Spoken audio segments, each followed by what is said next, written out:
Well, I think you look at what the Fed has to do and what the impact of that will be over time. It seems to me that the Fed would like to let interest rates rise a little. They'd like to do it so that they have a tool where they can lower them if they need to again. But it's tough to lower them below zero. It's also tough to let them rise. I know that most audiences prefer narrative to arithmetic, but I'm going to give them some arithmetic anyway.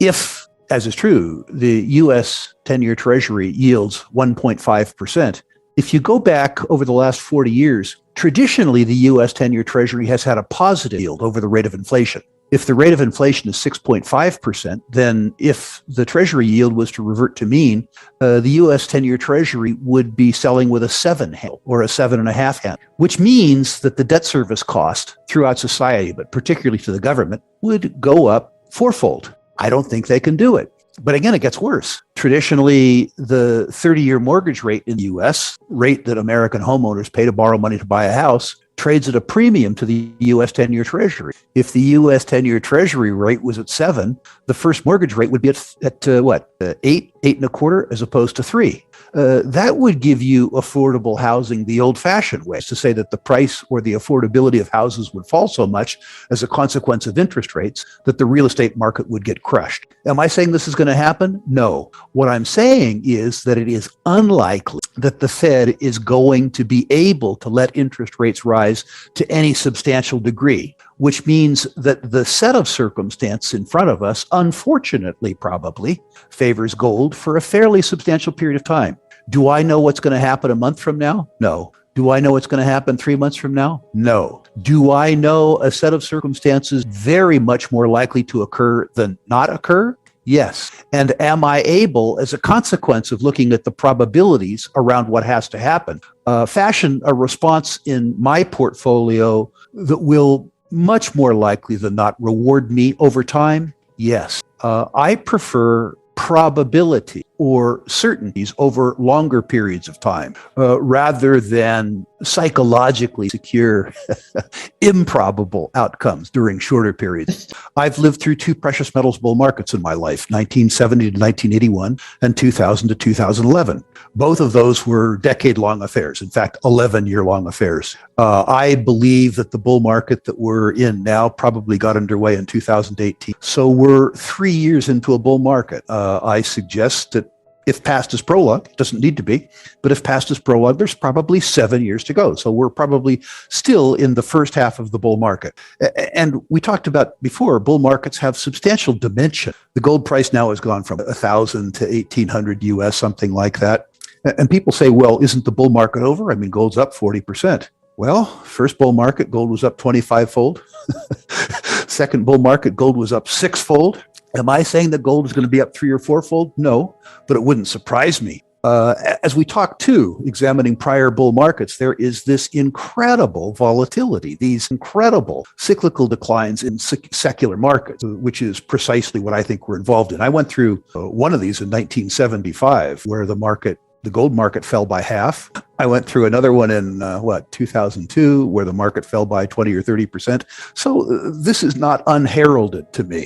The other things I've learned about precious metals bull market, and getting back to your question, is that normally bull markets are brought on by fear buyers, and the fear buyers go to insurance. They go to gold. Once gold has established the momentum and the narrative around precious metals becomes more understood and accepted by the market, and the investors and speculators come in, to say the greed buyers keep the fear buyers company, then the metal with more volatility and lower value per unit of exchange, silver, begins to take over. The second half of the 2 bull markets that I have been through have been silver centric. And I would say to the speculators, whom I suspect are an important part of your audience, that the most upside volatility that you see in precious metals markets are in reasonably high quality silver equities. The market capitalization around the silver equities is so small that when the narrative begins to appeal to the generalist investor and money flows from the generalist investor into the silver equities,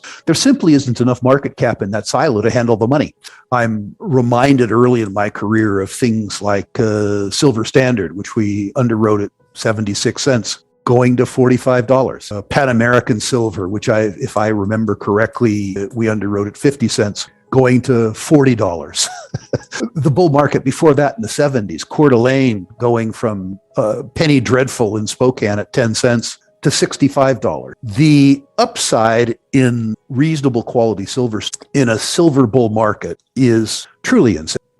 Unlike anything that, well, I guess I've seen it in other instruments like uranium stocks and in crypto. In the uranium stocks, I understood it. In crypto, I don't. But I can say among the classes of investment and speculation revolving around precious metals, that for speculators, the silver stocks have incredible upside. I've been talking to them because part of my audience is attracted to me because of the call I made on uranium a couple of years. It's interesting that when you and I were talking about uranium, as I say, 3 years ago, nobody cared, and now everybody's fascinated. And what I want to say to speculators is, yes, there's more room to go in uranium, but the market's affinity for silver now is where the market's affinity was for uranium 2.5 years ago. To be a successful speculator, you got to hit them where they ain't. You got to buy assets that are unloved. You can't get an asset that's loved cheap. And so in terms of sentiment, silver is where uranium was. Before we continue, help us clicking that YouTube like button and subscribe now to our channel. This shows the algorithm that you valued this information. And it helps us spread that message. Sharing is caring. And now, let's continue. Do you want to know one thing about crypto? I made over 3000% in profit in a few weeks. Fact is, the traditional financial system, the traditional money system makes you poor, not rich. If you want to earn $500,000, $1 million, you have to wait until you're 50, 60, 70 in the traditional financial system, and you probably will still be broke. And you will be old. This is not a sexy combination, as you can imagine. But the question is, how can you start in crypto and make these profits? Where to invest? Where to start? My name is Gunnar and I'm from Germany, as you can hear, and things are a little bit different in Germany. More about that later on. Fact is, there are lots of different cryptocurrencies. It's a gigantic universe where beginners and professionals get easily lost. But there is light at the end of the tunnel. There are 7 key steps you need to follow to become successful in this market. You have to know them, and if you fail one of them, it's literally impossible to succeed in this market. Just an example, one of the key points is your exchange, and one of the biggest are, for example, Binance and Coinbase.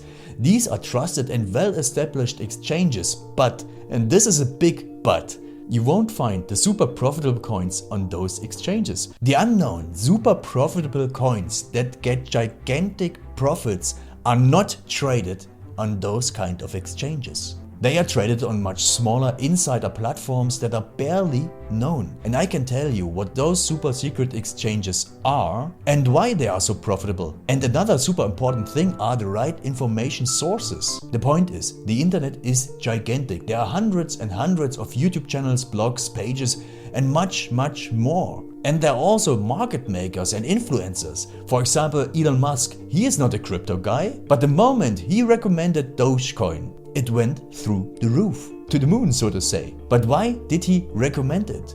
Where did he hear it from? He didn't hear it from newspapers. And believe me, he is listening to someone. But you have to know who, and you have to react before he is reacting.